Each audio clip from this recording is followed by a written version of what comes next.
नमस्कार दोस्तों। आज के इस वीडियो में हम बात करेंगे नए क्रिमिनल लॉज की, क्योंकि नए क्रिमिनल लॉज पार्लियामेंट में इंट्रोड्यूस हुए हैं, जिससे कि Indian penal code, criminal procedure code और इंडियन एविडेंस एक्ट को रिप्लेस कर दिया गया है बाय भारतीय न्याय नागरिक सुरक्षा संहिता फॉर द सीआरपीसी, भारतीय न्याय संहिता फॉर द आईपीसी एंड भारतीय साक्ष्य अधिनियम फॉर द एविडेंस एक्ट।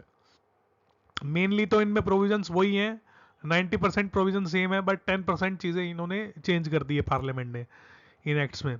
तो इसमें जो नई चीज आई है उसमें जो पहले आपको पता है कि हमारी जो सीआरपीसी थी उसमें जीरो एफआईआर का कोई डायरेक्ट कॉन्सेप्ट नहीं था, और अब इस नए क्रिमिनल लॉ में जो है जीरो एफआईआर की भी प्रोविजन है, और जो है ईएफआईआर की भी प्रोविजन है, और प्रिलिमिनरी इंक्वायरी को भी रिकॉग्नाइज कर दिया गया है।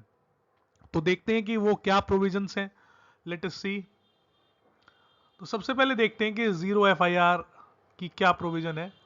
तो आपको पता है जैसे कि पहले सीआरपीसी के 154 में एफआईआर का प्रोविजन था, अब वो सेक्शन बदल के 173 हो गया है।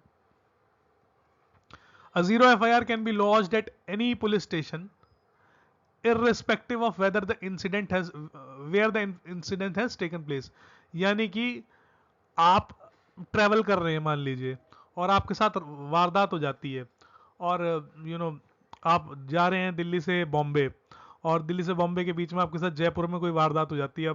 अब जो है जो आप जैसे एफआईआर कराने जाते हैं बॉम्बे, जब आप उतरते हैं ट्रेन से, तो अब आपको बॉम्बे का जो पुलिस वाला है वो मना नहीं कर सकता एफआईआर रजिस्टर करने से, बिकॉज द न्यू सीआरपीसी, भारतीय नागरिक सुरक्षा संहिता, has introduced this provision that irrespective where the incident has taken place, the police has to register the FIR. After registering the FIR, the police station is then required to transfer the relevant document to the police station which has the jurisdiction over the matter। यानी कि जहां matter की jurisdiction है वहां वो matter transfer किया जाएगा। जैसे कि आपको पता है कि आसाराम बापू के केस में भी जीरो एफआईआर हुई थी, राइट, और फिर दिल्ली में वो एफआईआर हुई थी पहले जीरो एफआईआर, और फिर उसको जोधपुर ट्रांसफर किया गया था। तो ऐसा नहीं है कि प्रोविजन पहले नहीं था, बाय दी प्रेसिडेंट्स कोर्ट की जजमेंट से ऐसा होता था पहले भी, बट अब इसको स्पेसिफिक प्रोविजन लॉ में दे दिया गया है। The concern police station then number the FIR and investigation the case. Now, this is the section. Every information relating to commission of cognizable offence, irrespective of area where the offence is committed, may be given orally or by electronic communication. अब ये electronic communication, this is referred to EFIR. And if given to any police officer in charge of police station orally, it shall be reduced to writing by him or under his direction, be read over to the informant. Every such information, whether given in writing or reduced to writing as aforesaid, shall be signed by person giving it. Right. By electronic communication, it shall be taken on record by him on being signed within 3 days by the person making it। यानी कि EFIR के case में जो है 3 दिन में उस पर साइन कराए जाएंगे अगर कोई EFIR दे रहा है तो, राइट। तो ये है प्रोविजन। उससे पहले भी state of AP versus पुनाती Ramulu के केस में जो दोस्तों कोर्ट ने कहा था कि any lack of territorial jurisdiction should not be have prevented the constable from recording information about cognizable offence and forwarding the same to the police station having jurisdiction over the area in which the crime was said to have committed. तो जैसे कि मैंने कहा कि president तो इस पे पहले भी थे, लेकिन अब स्पेसिफिक लॉ के अंदर आ गया है कि आपको एफआईआर रजिस्टर करनी पड़ेगी भले ही क्राइम कहीं भी हुआ हो। उसके बाद पुलिस वाले ही उसको ट्रांसफर करेंगे और फिर वो प्रोसीजर फॉलो होगा, right. Now let us see what is eFIR and preliminary inquiry. तो दोस्तों सेक्शन 173 कहता है कि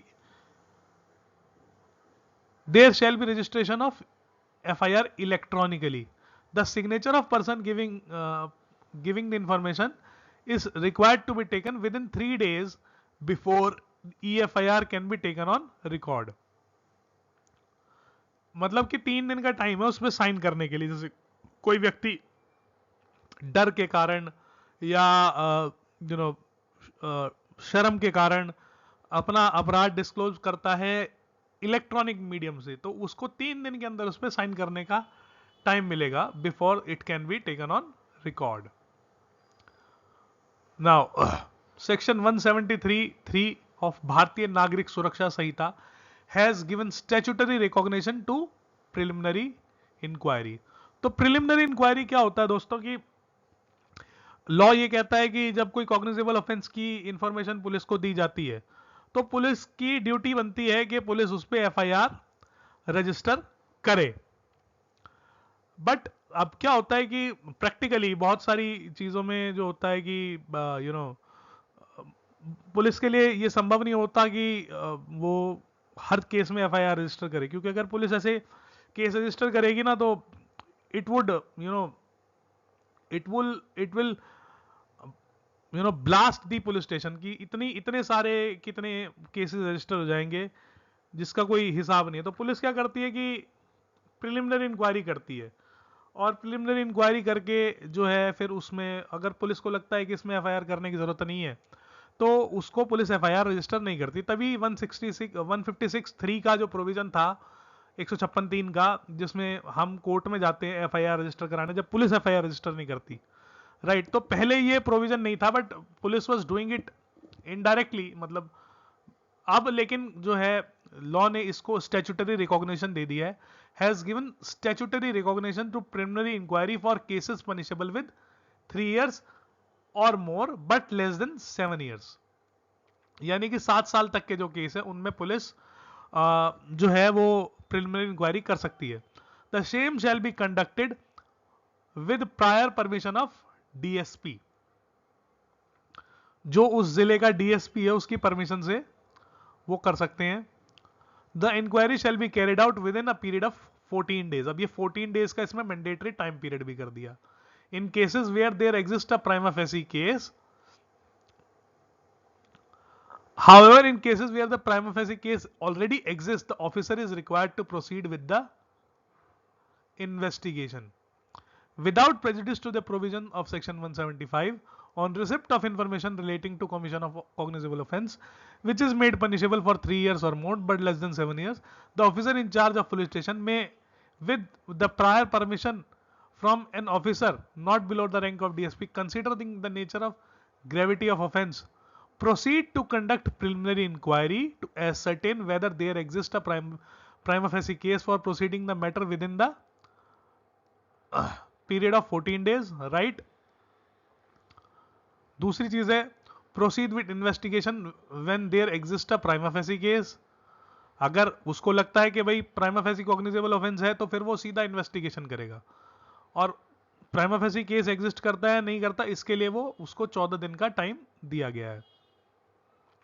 तो दोस्तों जैसे कि आपको पता है कि ललिता कुमारी वर्सेस गवर्नमेंट ऑफ यूपी की जो जजमेंट थी उसमें भी प्रिलिमिनरी इंक्वायरी को जो है रिकॉग्नाइज किया गया था। उसमें कोर्ट ने कहा था कि प्रिलिमिनरी इंक्वायरी कब कब हो सकती है, जैसे कि मैट्रिमोनियल डिस्प्यूट या फैमिली डिस्प्यूट है वहां प्रिलिमिनरी इंक्वायरी हो सकती है। दूसरा कि कमर्शियल ऑफेंसेस जो होते हैं वहां प्रिलिमिनरी इंक्वायरी हो सकती है। मेडिकल नेग्लिजेंस के जो केसेस होते हैं वहां प्रिलिमिनरी इंक्वायरी हो सकती है। जैसे कि राइट की अगर आप देखें कि कहीं ऐसा होता है कि कोई व्यक्ति मर जाता है और वो कहता है कि मेरा जो व्यक्ति है वो डॉक्टर की गलती से मर गया, तो सीधा ऐसा नहीं कि अब डॉक्टर को जो है उठा के जेल में बंद कर दो। Police can make a preliminary inquiry in those cases, right. Corruption cases में भी प्रिलिमिनरी इंक्वायरी कोर्ट कर सकता है, पुलिस कर सकती है। This is according to the Lalita Kumari. तो ये एक तरह से मैं रेफरेंस के लिए आपको बता रहा हूं। Cases where there is abnormal delay laches in initiating criminal prosecution, for example over 3 month delay in reporting the matter without satisfactorily explaining the reason for delay। यानी कि 3 महीने से ज्यादा समय हो गया और आपने जो है वो मैटर रिपोर्ट नहीं करा और अब आप चाहते हैं कि उस पर कार्रवाई हो, तो वहां भी पुलिस प्रिलिमिनरी इंक्वायरी कर सकती है, राइट। तो दिस इज अबाउट इट, और मैं समझता हूं कि आपको ये वीडियो अच्छा लगेगा। देखने के लिए आप सबका